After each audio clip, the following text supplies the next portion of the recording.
Buya. Waalaikumsalam. Mohon pencerahannya, saya ingin bertanya, semoga Buya Yahya berkenan untuk menjawab. Saya pemuda berumur 27 tahun. Insya Allah saya mau menikah, tapi dilihat dari fisik saya divonis tidak bisa memiliki keturunan. Sedangkan saya baca-baca di Qurratul Uyun, ada salah satu sahabat sampai 3 kali bertanya kepada Nabi Muhammad SAW, tidak boleh menikahi wanita mandul. Sedangkan saya sebagai laki-laki yang divonis tidak bisa memiliki keturunan, menurut Buya saya layak untuk menikah apa tidak menikah? Gimana menurut Buya? Semoga Buya lancar rezeki dan diberi kesehatan. Yang pertama, bukan larangan untuk nikah dengan wanita mandul. Dan juga bukan larangan seorang wanita menikah dengan laki-laki yang tidak bisa membuai. Bukan larangan. Akan tapi di dalam memilih, kalau memilih pasangan itu kan punya harapan keturunan. Hendaknya kita menikah dengan al-walud, yang banyak keturunan, bukan sudah punya keturunan, bukan dilihat dari bibik-bibiknya pamannya, begitu. Kalau sudah punya keturunan kan anak banyak, bukan. Artinya itu. Kemudian, jika ada orang yang memang ternyata dia divonis tidak bisa membuai sebagai seorang laki-laki nggak punya keturunan, atau seorang wanita yang tidak bisa hamil melahirkan mungkin karena rahim diangkat atau sebagainya, bukan berarti tidak boleh dinikahi. Akan tapi memang hendaknya kalau bagi orang yang dalam keadaan sehat normal memilih pasangan kalau bisa yang punya keturunan, yang bakal mempunyai keturunan. Lalu bagaimana dengan yang tidak punya keturunan? Yo, sah-sah saja, nggak ada masalah. Bukan larangan, bukan dilarang. Tapi dalam irama memilih.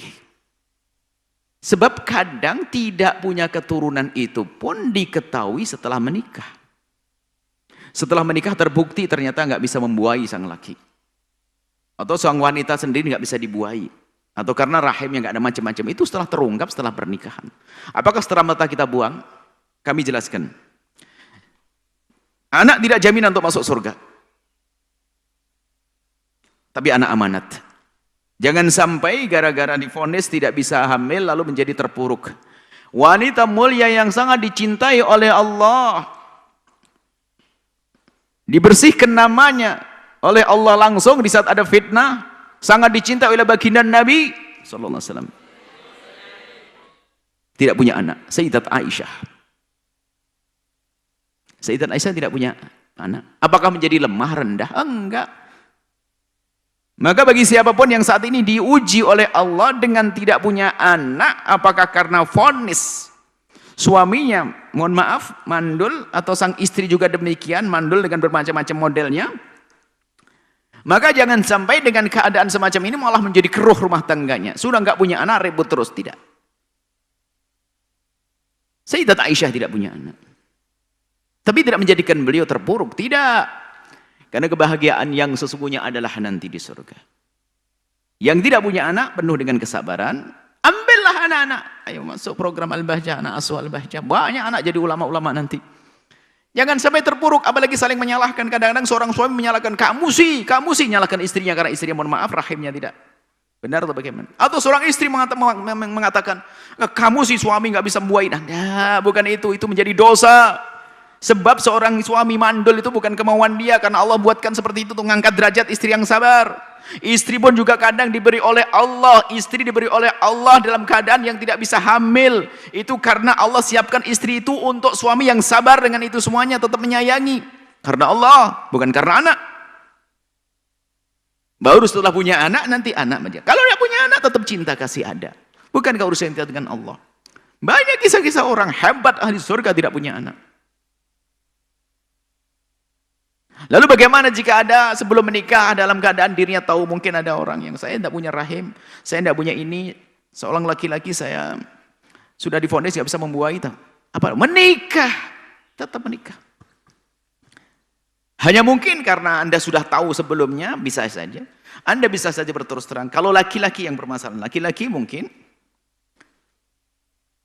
Kalau laki-laki mungkin lebih santun begini, lebih laki-laki. Mungkin menyampaikan boleh, kalau tidak nggak ada masalah.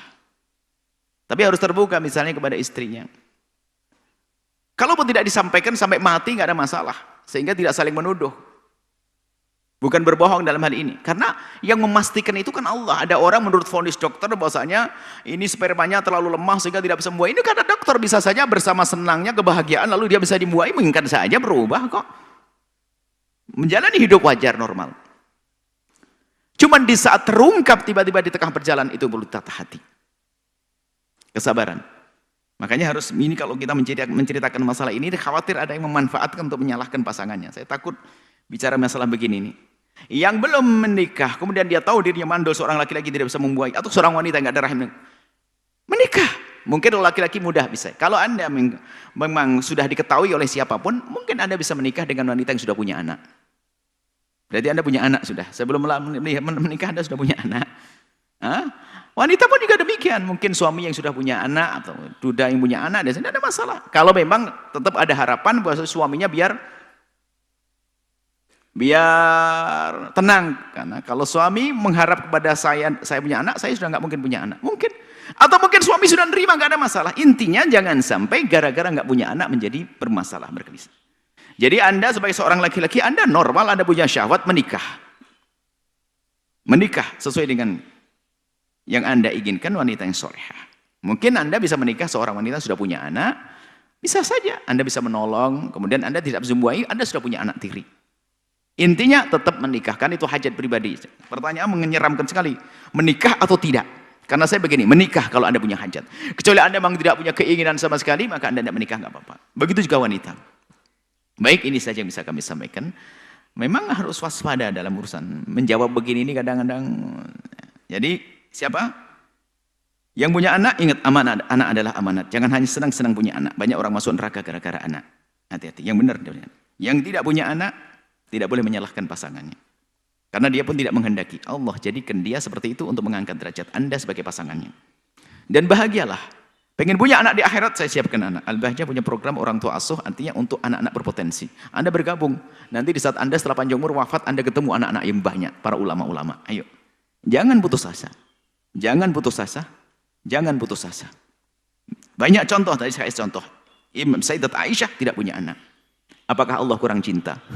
Bagaimana Allah tidak cinta? Allah sangat dicintai oleh baginda Nabi. Allah sangat mencintai Sayyidat Aisyah dan yang lainnya. Baik, ini saja. Semoga Allah memberikan keindahan kepada siapapun yang punya anak, indah dengan anak-anaknya. Yang divonis tidak punya anak, tetap bahagia, diberi oleh Allah kebahagiaan. Yang belum menikah segera dimudahkan untuk mendapat pasangan yang halal penuh berkah. Wallahu a'lam bishawab.